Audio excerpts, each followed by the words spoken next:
Bu videoda qanday qilib kasalxonaga tashrif qilishni ko'rib o'tamiz.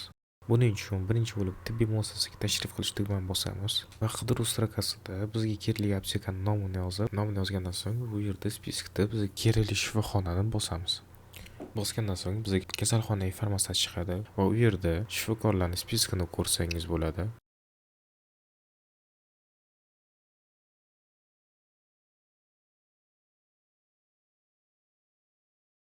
Va qo'shimchasiga bu shifoxona aptekaga o'xshab dorilar sotsa, bu yerga dorilarni buyurtma qilsangiz bo'ladi. Dori vositalarini taqdimot etish uchun dori vositani taqdim etish tugmani bosasiz va sizga kerakli shifokorni tanlab,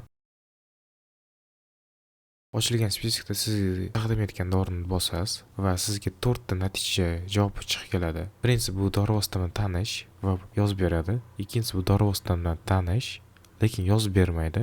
Uchinchisi bu dori vositani tanish emas.